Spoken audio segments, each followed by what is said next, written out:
progresser pour la prochaine.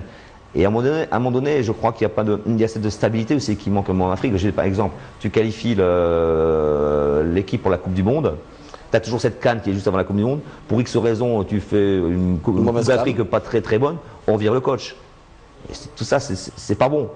C'est pas bon, il faut une stabilité. Je pense que tant mais si vous faisiez la comparaison aujourd'hui entre l'équipe de 2002 et celle qui est partie à la CAN de 2012, comment ils ont perdu, qu'est-ce que vous dites? Qu'est-ce qui a manqué à cette équipe qui Non, pas pu... mais là encore, c'est trop facile de parler quand tu n'es pas à l'intérieur du groupe.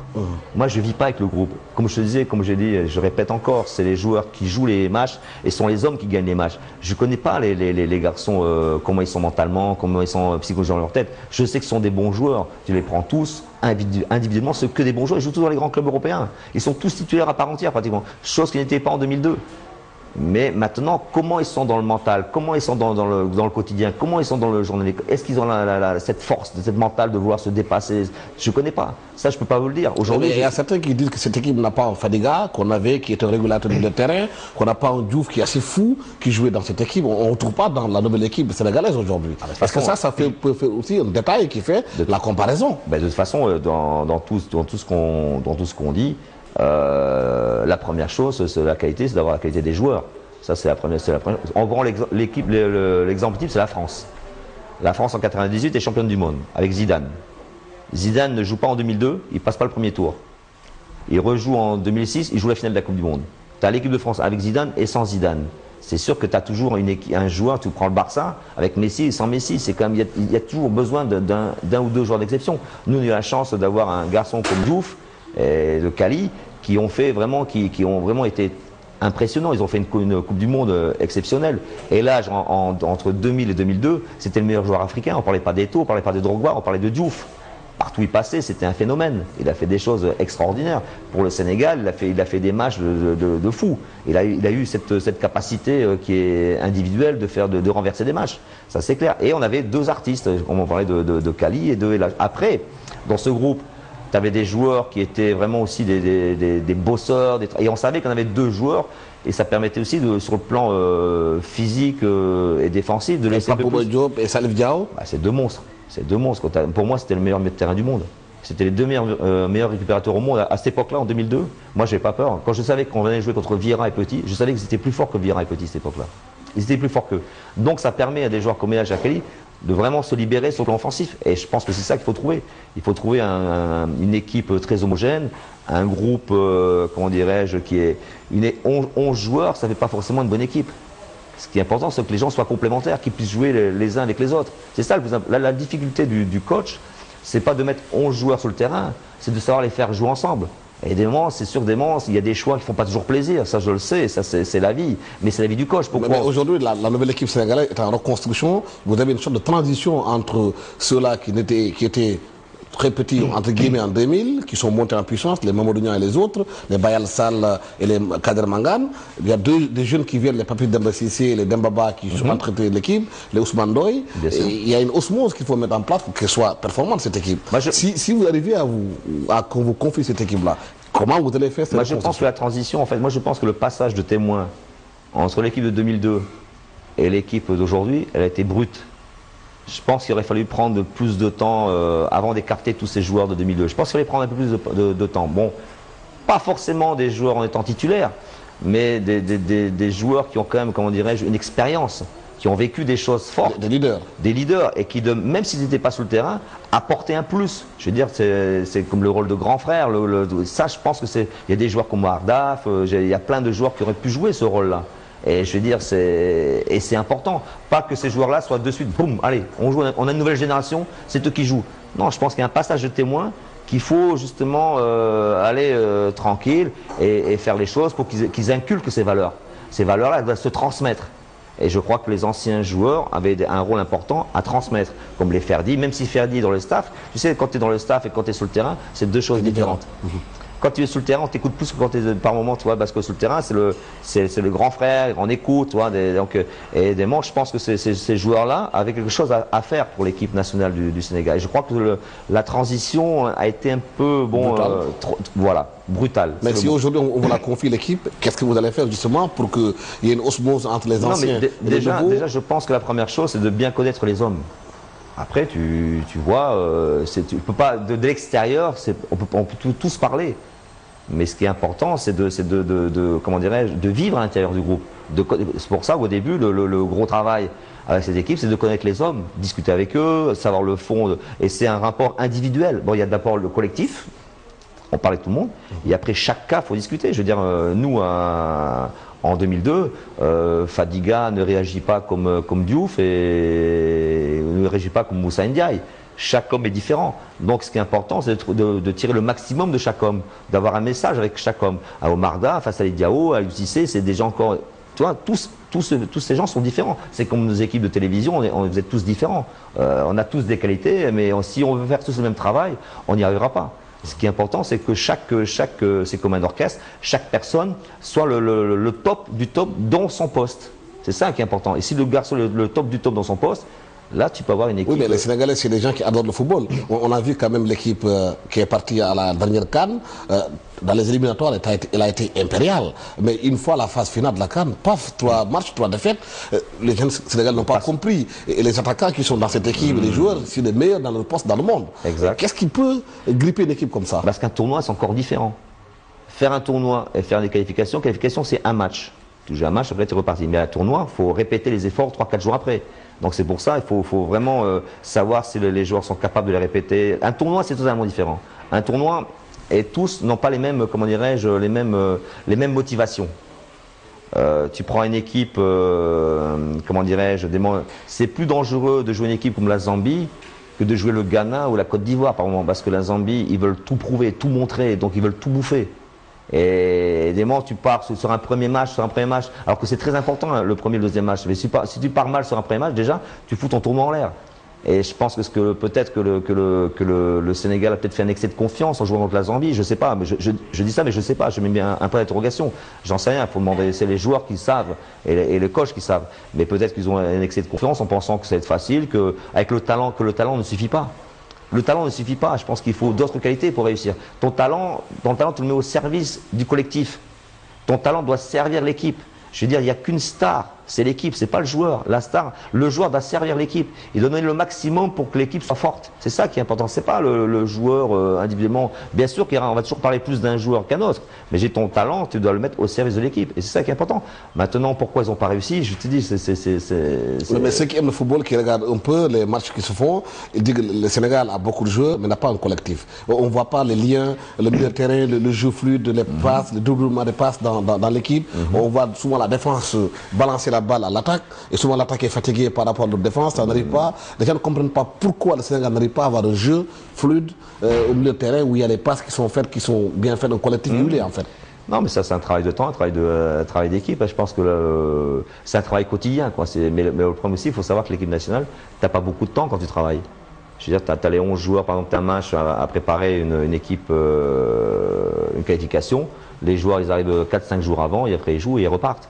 Le temps de travail, il est très court. Et ce qui est important, c'est quand tu as des stages, faire des stages pour peaufiner ton travail tactique et ton travail technique. C'est ça qui est important. Maintenant, c'est vrai que quand tu as une CAN, tu as le temps de travailler, tu as plus de temps de travailler que d'autres moments, tu as une préparation de 15 jours, là tu peux commencer à faire des choses. Mais sinon, quand l'équipe vient jouer, bah, pratiquement, ils ont joué le samedi, ils arrivent admettons, au pays le dimanche. Lundi, c'est récupération. Mardi, tu as 2-3 jours où tu fais un petit travail et après comment dirais-je, la veille du match, c'est pas trop dur. Est-ce que c'est pas l'interne de commencement? Il n'y a pas un projet de jeu? Parce que les gens pensent aussi que les clubs qui ne sont pas bons peuvent avoir des équipes nationales performantes. Parce que si on regarde un peu le football sénégalais aujourd'hui, les petites catégories, les cadets, les minimes, il n'y a pas grand-chose. Hein? Il y a l'équipe olympique qui essaie de s'en sortir aujourd'hui. Les Sénégalais ne comprennent pas. Pourquoi il n'y a pas un travail fait à la base qui permet d'alimenter l'équipe nationale avec une ossature sur laquelle les internationaux viendront se greffer? Non, mais c'est sûr qu'il y a un travail de fond à faire, ça c'est inévitable, mais le travail, c'est pas de le dire, c'est de le faire. Parce que de le dire, ça fait, si tu peux toujours parler, il faut faire ça, mais ce qui est important, c'est une volonté de vouloir changer les choses, de travailler sur le football amateur, de travailler sur le football, les clubs de première division. J'ai eu un article du président, je ne sais plus quelle équipe, et qui disait que bon, mais on n'est pas professionnel. Et quelque part, il n'a pas tort. Je pense que aussi, si tu veux avoir un football de haut niveau, il faut donner les joueurs, il faut des conditions décentes pour jouer, des bonnes conditions pour travailler. Je pense que aussi, c'est pas. Et en plus, tous les meilleurs Sénégalais, ils sont plus au pays, ils partent à l'étranger. Donc pour le football, comment dirais-je, sénégalais, local, c'est difficile parce que dès l'instant que tu as un bon joueur, il part à l'étranger. Donc tu peux voir, c'est difficile d'avoir des équipes fortes, comment dirais-je, quand tu joues la Coupe d'Afrique, des clubs. Exemple, pourquoi c'est toujours pratiquement les Égyptiens qui gagnent? Parce que les meilleurs Égyptiens, ils restent au pays. Et pourquoi ils restent au pays? Parce qu'ils gagnent beaucoup d'argent, ils ont des bonnes structures. Ils n'ont pas besoin d'aller à l'étranger pour gagner de l'argent, les Égyptiens. Les Égyptiens, tu prends les clubs d'Al Ahly, Zamalek, c'est deux clubs énormes, avec des sponsors, des budgets, c'est qu'ils n'ont rien envie aux clubs européens. Donc les joueurs, ce qu'ils font, ils préfèrent rester au pays que d'aller ailleurs. Je veux dire, si les Sénégalais, ils avaient des clubs où vraiment très forts, ils partiraient pas. Hein. Tu sais, c'est pareil. Tu prends un match Zamalek, je suis allé voir Zamalek Al Ahly il y a 2 ans, c'est 80 000 personnes dans le stade. Hein. Le match de championnat, c'est 80 000. Hein. Il y a vraiment un engouement, il y a une ambiance, il y a des sponsors, il y a plein de choses. Je pense que là maintenant, il faut vraiment, comment dirais-je, essayer d'aider le football sénégalais, essayer de trouver des sponsors, aussi travailler sur les terrains d'entraînement, sur des terrains où les gens, les gamins puissent progresser. Il y a plein. Justement, vous avez l'expérience des pays d'Asie, des pays arabes où le football est bien aimé là-bas, où les gens investissent beaucoup dans le football. Est-ce que, par exemple, votre présence éventuelle à la tête de l'équipe nationale du Sénégal pourrait faire ce lien avec le football du monde arabe pour permettre un peu au Sénégal d'avoir les moyens, les sponsors, entre autres? Pourquoi pas? On peut créer des relations avec les clubs. Ça, je ne vais pas dire que c'est facile, mais c'est possible. Je pense que l'exemple type aujourd'hui, c'est le Diambar. Le Diambar a des conditions d'entraînement remarquables. Il y a un président, Saher Seck, qui a fait un travail d'exception avec son club, avec le Diambar. Ça fait des années. Et aujourd'hui, il récolte le fruit de son travail. Ça n'empêche pas d'envoyer des très bons joueurs à l'étranger, et en même temps, ils ont des installations qui sont exceptionnelles. Et le Diambar, actuellement, je crois que si je regarde bien, ils sont premiers au classement. Donc ça prouve que le travail paye, que sur la durée. C'est sûr que si au bout de 6 mois, on dit l'équipe n'a pas. Non, il faut se trouver dans la durée. Le football, c'est pas magique. Il faut du temps. Et je crois que si on se donne les moyens de travailler comme a fait le Diambar, je pense que le football sénégalais, tout le football sénégalais va progresser. Avoir des vrais terrains pour travailler, peut-être faire plus de synthétique pour que les joueurs puissent jouer sur des terrains de qualité. Parce que c'est vrai que j'ai vu des terrains, mais bon, moi je dis c'est remarquable de les voir jouer sur des conditions auxquelles ils jouent, les joueurs sénégalais. J'ai vu une fois un match à Hambourg, il y a quelques années, ils jouaient dans le sable, mais c'est dur, c'est difficile. Et c'est pour ça que je pense que les joueurs sénégalais sont si forts physiquement, mais maintenant c'est-à-dire au détriment de la technique. Alors tu vois une équipe pour le Diambar dans des conditions de travail fabuleuses, tu les vois jouer au ballon les gamins, ça joue au ballon. Donc, toi justement il y a une école différente, mais ici il faut des conditions pour travailler. Si tu ne peux pas travailler, qu'est-ce que tu veux faire? C'est compliqué. C'est compliqué. Je pense que c'est dans les infrastructures qu'il faut travailler, qu'il faut aider les clubs à progresser, mais dans ce domaine-là. Déjà, je pense qu'il y a des entraîneurs de talent, comment dirais-je, au Sénégal, des entraîneurs locaux de talent. Maintenant, il faut leur donner les moyens pour travailler. Si tu n'as pas de moyens, c'est compliqué. Oui. Là, il y a une nouvelle équipe qui est en place, qui a commencé, qui cherche un entraîneur, dont vous êtes pressenti, l'un des pressentis pour diriger cette équipe. Et si on vous donne l'équipe nationale aujourd'hui du Sénégal, quel sera votre projet de jeu pour cette équipe? Non, mais tu sais, avant de parler de projet de jeu, il faut déjà penser de projet de gagne. Je pense que tu sais, la première chose qui est importante, c'est de gagner les matchs. Tu sais, dans le football, le problème aujourd'hui, dans le football, il y a quelque chose qui est compliqué. C'est qu'il y a une équipe qui comment dirais-je, dérange tout le monde, c'est le Barça. Parce que tellement ils jouent bien, tout le monde veut jouer comme le Barça. Mais il y a un seul Barça. Il ne faut pas oublier, il n'y a qu'un Barça. Même le Real Madrid n'arrive pas à jouer comme le Barça. Mais tout le monde veut copier le Barça. Mais copier le Barça, c'est pas facile. Donc maintenant, à force de voir le Barça jouer, tout le monde rêve de voir son équipe jouer comme le Barça. Mais on n'est pas tous le Barça. Ça, c'est déjà la première chose. Donc, si tu veux, cette image du Barça, c'est vrai que quand toi, c'est un chef-d'œuvre. Mais c'est pas facile de jouer comme le Barça. Il y a tout le travail avant le Barça. Ouais, en plus, c'est un travail, mais bon, longue haleine. Et en plus, ils ont une génération d'exception. Qui dit dans 10 ans le Barça va jouer pareil? On ne sait pas. On ne sait pas. Le jour que tu vas perdre Messi, tu vas perdre Iniesta, tu vas perdre Xavi, tu seras peut-être plus le Barça. Tu vois, c'est quand même important, il y a devant la qualité des joueurs. Maintenant, je veux dire, il y a la première chose, justement, comme tu m'as dit, donc c'est un peu paradoxal. Le Sénégal n'a rien gagné.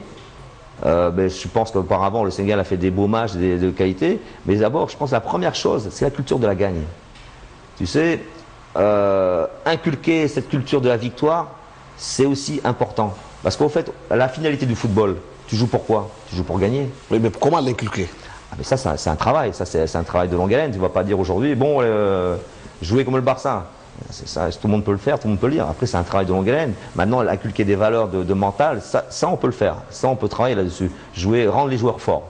Je crois qu'il est important, c'est quand tu joues contre n'importe quelle équipe, que tu n'aies pas de doute.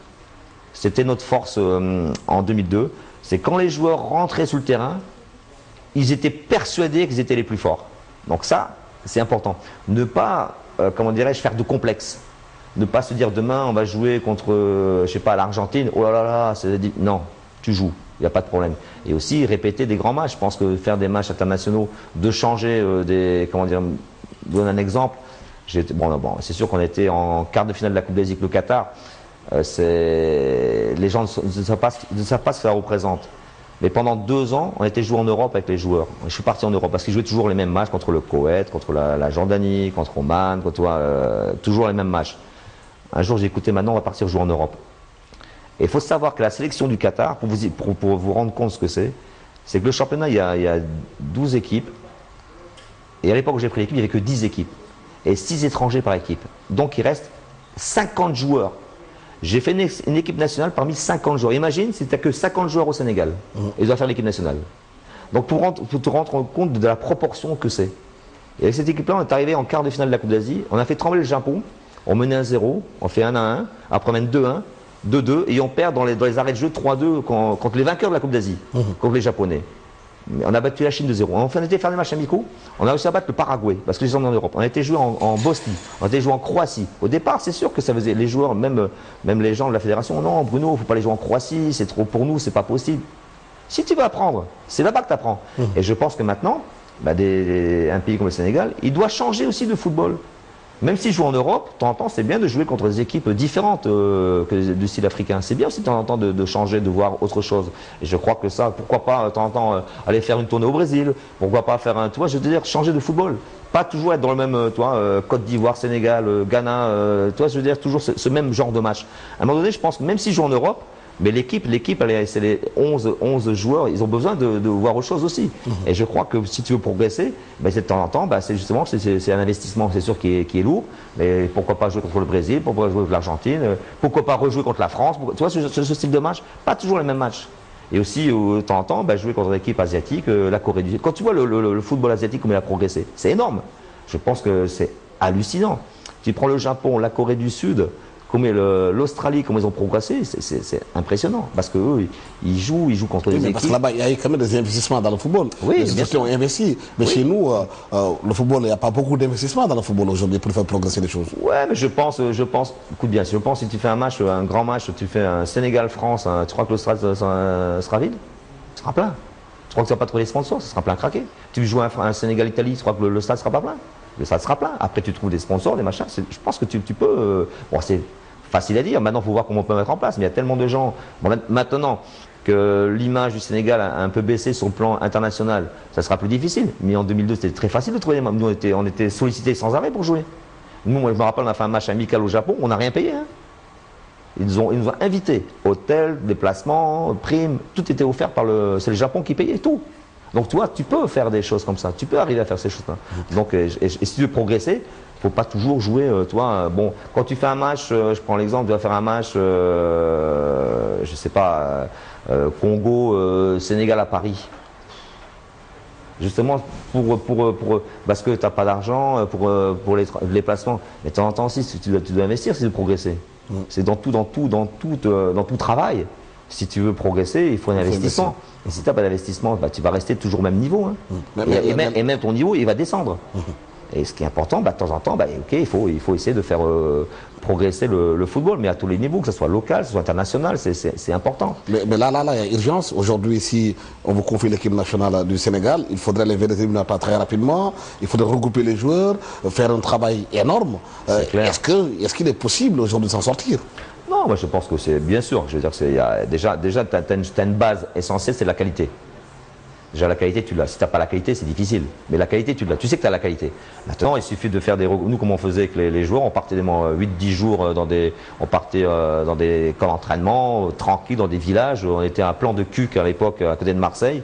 Et on travaille pendant 8-10 jours et on arrivait à avoir quelque chose. On arrive à avoir un travail, mais il faut les répéter. Il ne faut pas les faire de temps en temps, il faut les répéter. Je pense qu'à chaque comment dirais-je, match date FIFA, il faut prendre les joueurs, tu as le droit une semaine. Tu les prends à chaque fois une semaine. Tu les prends, tu les fais travailler, tu les prends, tu les fais travailler. Tu les fais rouler, de temps en temps, tu essayes un joueur nouveau, un jeune, tu vois, tu as plein de... ça, c'est un travail de longue haleine, c'est un travail de quotidien, c'est un travail de tous les jours. Et aussi être à l'affût de chaque joueur qui peut progresser et qui peut amener un plus à ton équipe. Et les tester, bon, tu te trompes, tu reviens, mais c'est pas un problème. Les matchs amicaux sont faits pour ça. Mais après, le jour des compétitions, comment dirais-je, internationales ou les matchs importants, là, tu dois être prêt, tu dois être prêt partout. Tu peux pas arriver comme ça, comment dirais-je, par hasard ou à moitié près. Maintenant, le football africain est tellement fort que si tu arrives à moitié, tu es mort. Pourquoi la Zambie a gagné? Parce que la Zambie, les joueurs de l'équipe de Zambienne, ils avaient tout à prouver. Et si encore on prend l'équipe de Zambie, parce que les gens parlent de la Zambie que c'est une petite équipe. Non, la plupart d'entre eux jouent au TP Mazembe. Voilà la bonne réponse. Et pourquoi TP Mazembe est toujours pratiquement l'une des meilleures équipes africaines? Beaucoup investi. Et aussi parce qu'ils gagnent beaucoup d'argent, les joueurs. Je ne sais pas si vous le savez. TP Mazembe est un club riche. Est un club riche dont ils n'ont pas besoin d'aller ailleurs. Là, c'est l'équipe de Moïse Katumba. Ils restent là. Ils restent parce qu'ils n'ont pas besoin d'aller jouer ailleurs, parce qu'ils ont tout ce qu'il faut là-bas. Donc l'équipe, parce que si ces jours-là, s'ils étaient partis à l'étranger, ils joueraient tous en Europe. Ils seraient tous titulaires en Europe. Mais comme le club est riche, ils n'ont pas besoin de partir. C'est pour ça aussi, de temps en temps, parce que le fait qu'ils jouent en Zambie, on pense que ce n'est pas des bons joueurs. Non, il y a des bons joueurs partout. Eux, ils ne partent pas parce que c'est une volonté de ne pas partir. Il y a le joueur, l'attaquant qui était parti à Arsenal, il est resté 3 jours, il est reparti. Lui, il est parti. Wenger a dit voilà, il a commencé à parler avec je ne sais plus le nom de l'attaquant, il a commencé à parler avec lui, machin et tout. Le garçon n'était pas satisfait, il est reparti direct en Zambie. Il dit moi, mon club, c'est un grand club. Mais aujourd'hui, vous étiez entraîneur de l'équipe nationale du Sénégal il y a 10 ans, vous êtes parti un peu dans les pays arabes, où c'est les pétrodollars, il y a beaucoup d'argent. Vous revenez peut-être pour vouloir reprendre l'équipe nationale du Sénégal, certains se posent la question, mais est-ce que le Sénégal est moins de pays Bruno Metsu? Non, ça c'est...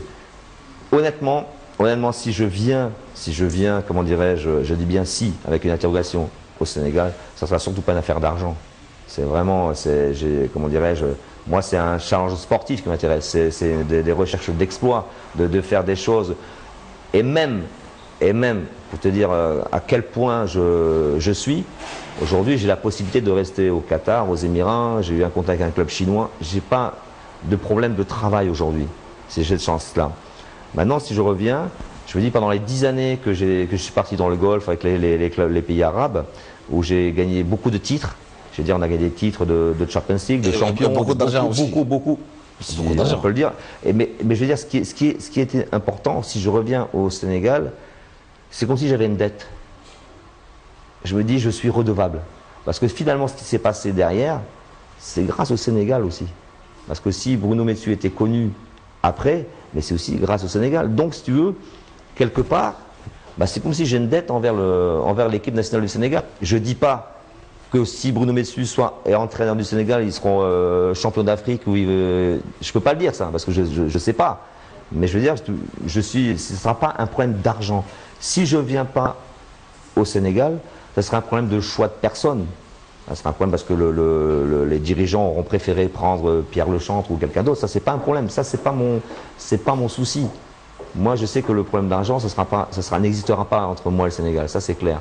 Ça, c'est sûr et certain. Mais certains journaux disent que Bruno Metsu a même déclaré qu'il est même prêt à toucher moins de 10 millions de francs CFA. C'est même pas un problème. Tu sais, aujourd'hui, je ne suis pas à la recherche du salaire, de machin, tout ça. C'est rien à voir.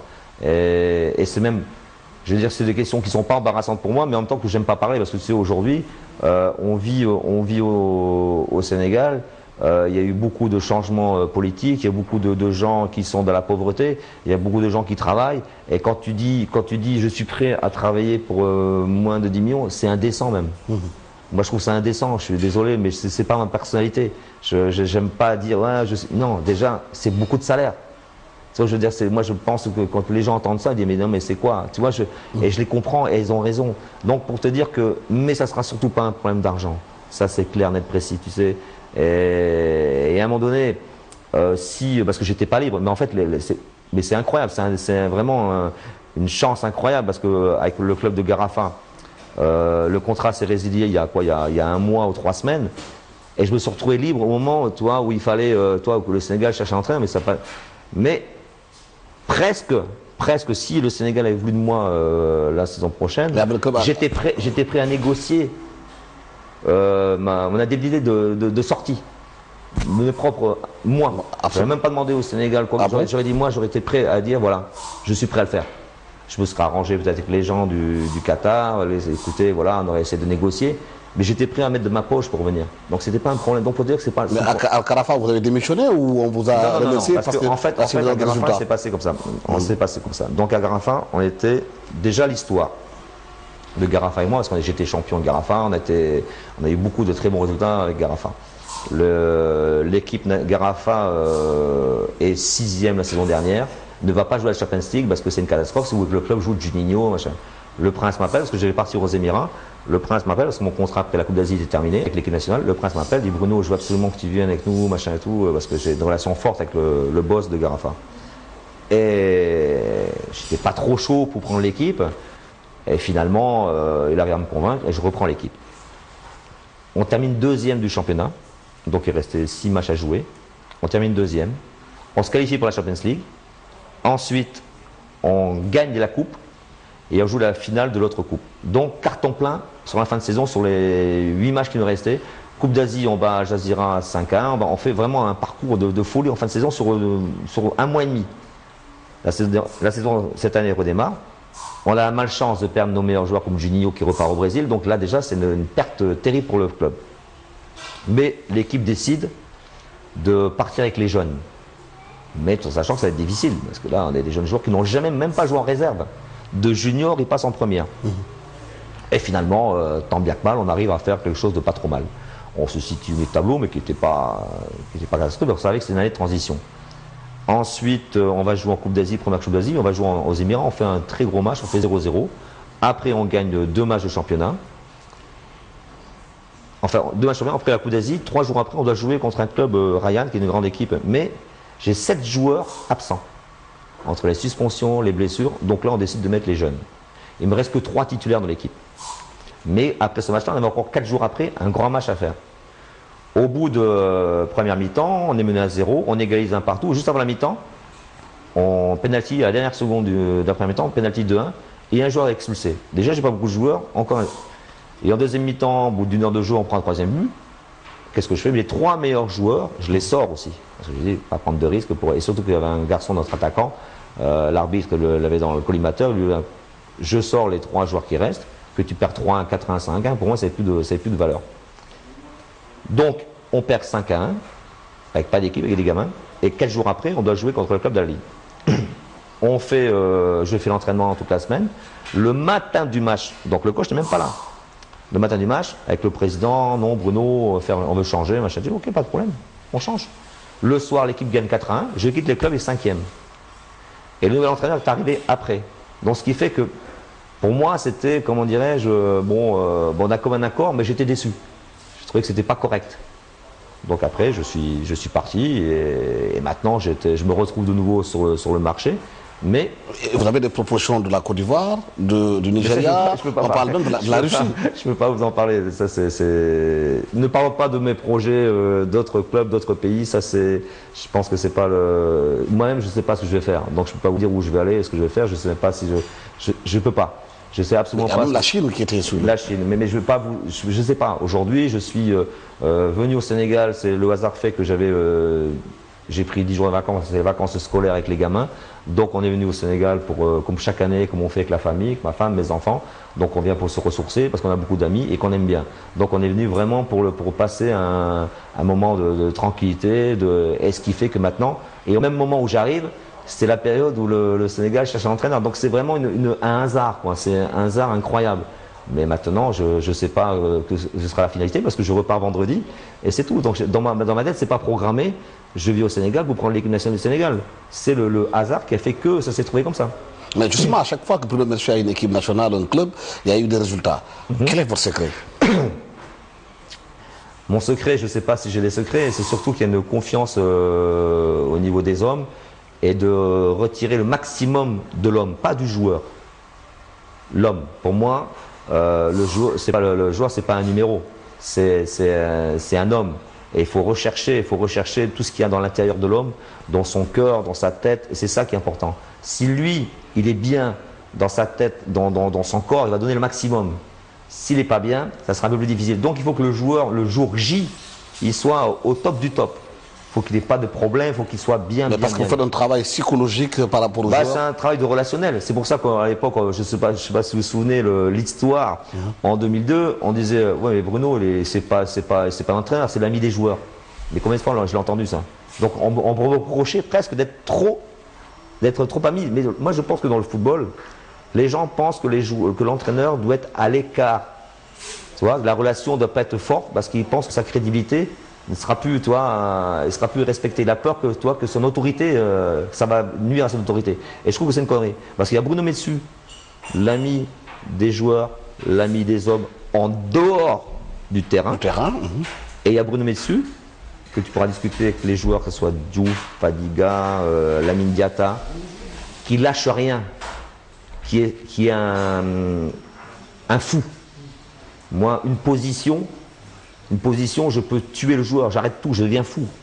Parce que ça, il tue le travail. Et si un joueur ne respecte pas le travail tactique qui était préparé, et à cause d'une erreur, d'un détail, de positionnement, je deviens fou, j'arrête tout. Si les joueurs sont là, ils peuvent te raconter des anecdotes la veille de la France, où on faisait des positionnements par rapport aux attaquants français. Parce que j'ai constaté, quand on peut regarder les images, Trezeguet adore, comme maintenant les équipes jouent en zone, défense en zone, Trezeguet adore toujours se mettre entre les deux défenseurs centraux. Je dis ça, c'est jamais. Quand le ballon à droite, ben, l'autre défenseur central le prend au marquage. Mais je ne veux pas que Trezeguet reste entre deux. Quand il est le côté opposé, c'est l'autre qui le prend. Mais le marquage, c'est pas des yeux. Tu le touches, tu le tiens, tu le vois et tu peux intervenir. On fait veille de match, première action, et je dis à Papio, qui joue dans l'équipe adverse, J-Pap, essaie de te mettre à chaque fois sur un centre entre deux pour voir comment vont réagir mes attaquants. Parce que je prépare ça. C'est pas leur dire, c'est le préparer aussi sur le terrain. Ok, coach. Débordement côté gauche. Papio se met entre deux. Ni Malik, ni Lamine le prend. Et dans cette zone-là, c'était Lamine qui était chargé de le prendre. Si les joueurs sont là, je suis devenu fou. J'ai déchiré le maillot de Lamine, je l'ai sorti, et j'ai dit à Bibouaï, prends sa place. Et les gens m'ont regardé, ils me disent, mais parce que Lamine, c'est un garçon qui est aussi costaud. Mais ça, c'est moi. Parce que sur le terrain, je lâche rien, je laisse rien au hasard. C'est impossible. Tu ne peux pas avoir des résultats par miracle, ça n'existe pas, ça. Faut enlever ça de sa tête. La chance de Bruno, non, la chance de Bruno, c'est son travail. Et ça, ce détail-là, c'est précis. C'est pas quelque chose, là, tu dois être intransigeant. Mais qu'après, je bois un coup avec Lamine Diatta, ça, c'est pas un problème. Parce qu'après, c'était ça notre force. Une fois que je l'ai bien pourri, après, je l'ai remis dans l'équipe, le lendemain, il a fait un match de folie. Le marquage, il l'a pas oublié parce qu'il s'est rappelé de ça. Mais si je te laisse faire, que je laisse faire quand ils vont boire un coup, machin, ça c'est une chose. Mais sur le terrain, c'est impossible. Parce que là, tu joues avec le travail des joueurs. Et c'est là la transigence. Et c'est la rigueur, la transigence. Ça, c'est important. Mais aujourd'hui, le contexte a changé. 10 ans après, est-ce que vous pensez que les mêmes méthodes que vous aviez avant, vous les reproduirez avec la même équipe? Je vais t'expliquer. Avec la même approche. Quand je suis parti aux Émirats du Sénégal, je suis parti au club d'Al Ain, qui est un grand club dans le Golfe. Le prince des Émirats, il dit j'ai un rêve, c'est de gagner un jour la Champions League. Et j'ai été choisi parce que je sais que tu as fait avec le Sénégal, je pense que tu peux le faire avec nous. C'était pas une grande équipe. Et au début, les premiers entraînements, parce que la discipline aux Émirats, c'est pas la discipline, du Sénégal, c'est au de l'Afrique. Quand je parle pas du Sénégal spécialement, c'est l'Afrique en général. On a tous des comportements. T'es en Europe, t'es comme ça, t'es en Afrique, t'es comme ça, t'es dans les pays du Golfe, t'es différent. Les joueurs, la tête, on dînait à 20h, à 20h45, 21h, ils étaient tous dans les chambres. Il n'y en a pas un qui est resté en bas pour traîner, discuter, bam bam. Je dis ça me change par rapport à ce que j'ai connu. Le lendemain, on était en stage, on dîne, pareil. J'appelle le capitaine, c'est Mohamed Omar, Mohamed Omar, je dis mais il y a un problème, vous êtes fatigué, il dit non coach, c'est le règlement. Vous êtes des garçons, vous pouvez boire un petit thé et rester discuter. Ça fait partie de la vie en général, de la vie d'un club. On ne peut pas les faire manger, dormir, s'entraîner. Manger, dormir, s'entraîner. J'ai dit ce soir, c'est 23h, à partir de demain, c'est 23h au lit. Les gens me regardent. Le manager vient me voir, il dit ça, c'est pas votre problème, c'est mon problème. Je dis non, c'est mon problème. Parce que sur le terrain, c'est moi qui les ai, les joueurs. Et les joueurs ne disaient pas un mot. On a quitté le stage, on était parti en Autriche. Et je me souviens que le manager était fâché parce que les joueurs ont commencé à jouer du tam-tam, chanter, ils étaient debout dans le bus. L'équipe était différente. Oui. Il y avait une personnalité, et ils étaient fâchés parce qu'ils disaient là, mais comment ça va être là-bas? Parce que tu sais, là-bas, c'est très strict. Et les joueurs sont lâchés. On a gagné 2 fois le titre de champion. On a gagné la coupe, la Super Coupe et la Champions League. Parce que les joueurs étaient parce qu'ils étaient eux-mêmes. Ils étaient libérés. Ils étaient eux-mêmes. Ils étaient eux-mêmes. Faut que tu sois toi-même. Si tu veux faire du bon travail, il ne faut pas que tu arrives dans la crainte ou dans le machin. Il faut que tu sois toi-même. Et après le Prince, donc la première année, on est champion. Et j'avais signé 1 an seulement en 2002 à Line, parce que normalement j'étais censé revenir au Sénégal en 2002. Ça aussi. Absolument. Parce que normalement j'avais signé 1 année. Comme dire, à Line, parce que après la Coupe du Monde, les qualifications, on devait jouer Lesotho et je ne sais plus qui, et c'était fin de saison.